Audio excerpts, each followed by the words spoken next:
Summers आते ही सबसे पहले हमें क्या याद आता है? आइसक्रीम, कोल्ड ड्रिंक्स और दही। इन सारी की सारी आइटम्स का इंटेक बढ़ता चला जाता है जैसे जैसे गर्मी बढ़ती चली जाती है। इन्हीं आइटम्स के बारे में हम डिस्कस करेंगे इस वीडियो के अंदर।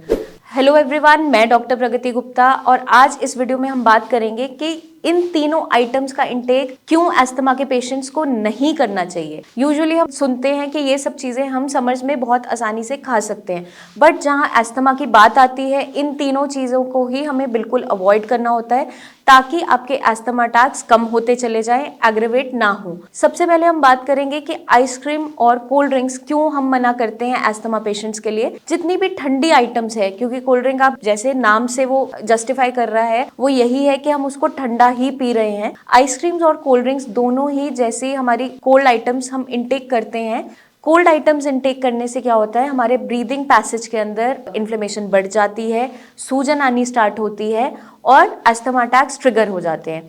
क्योंकि जैसे ही ठंडी मौसम में या ठंडे एनवायरनमेंट में या ठंडी चीज़ों के हम कांटेक्ट में आते हैं, हमारे एयर पैसेज के अंदर इन्फ्लेमेशन बढ़ती चली जाती है, तो अस्थमा के जो अटैक्स हैं वो बढ़ते चले जाते हैं। इसलिए जितनी भी कोल्ड आइटम्स है या एज पर आयुर्वेद हम अगर बात करें शीत पदार्थ है, उनका इंटेक हमें नहीं करना होता है ताकि अस्थमा के अटैक्स कम से कम होते चले जाएं और ट्रिगर ना हो। अब हम बात करेंगे दही का इंटेक क्यों नहीं करना है। कर्ड जो हम बात करते हैं डेली डाइट के अंदर बहुत लोग ले रहे होते हैं, हमारे स्टमक के लिए अच्छा होता है, प्रोबायोटिक होता है, हम बहुत सी ऐसी चीज़ों को सुनते हैं। डेफिनेटली ये होता है, लेकिन अस्थमा पेशेंट्स के लिए इसकी जो प्रॉपर्टीज़ सूटेबल नहीं है अस्थमा पेशेंट्स के लिए, वो इसलिए है क्योंकि कर्ड को एज पर आयुर्वेद अभिसंधि माना जाता है। अभिसंधि वो ऐसी प्रॉपर्टी है जो ऑब्स्ट्रक्शन कॉज करती है। स्रोतो अवरोध हम जो वर्ड यूज करते हैं वो क्या होता है, हमारे जितने भी चैनल्स हैं, माइक्रो चैनल्स हैं, उसके अंदर ऑब्स्ट्रक्शन कॉज करना। और जब भी ऑब्स्ट्रक्शन कॉज होगी ब्रीदिंग पैसेज के अंदर,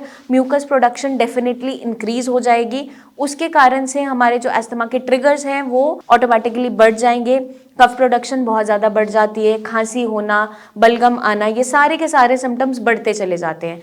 इसीलिए हम कहते हैं कि जितनी भी ठंडी और हेवी टू डाइजेस्ट आइटम्स है, जैसे अभिसंधि आइटम हम कर्ड को मानते हैं, ये अस्थमा पेशेंट्स को नहीं लेना है। अगर हम इन तीनों चीज़ों को अवॉइड कर देंगे ड्यूरिंग समर्स, तो आपके जो अटैक्स ट्रिगर हो रहे हैं स्पेशली एट नाइट टाइम, वो कम होते चले जाएंगे, उससे आप बच पाएंगे। आई होप ये वीडियो आपको हेल्प करेगी ये जानने में कि क्यों ये तीनों चीज़ों को अगर हम अवॉइड कर देते हैं तो हमारे अस्थमा अटैक्स बचते चले जाते हैं। जल्दी मिलेंगे हम नेक्स्ट वीडियोस में, जहां हम लेकर आएंगे बहुत सी ऐसी टिप्स जो आपके अटैक्स को कम से कम करने में, बिल्कुल रोकने में मदद करेगी।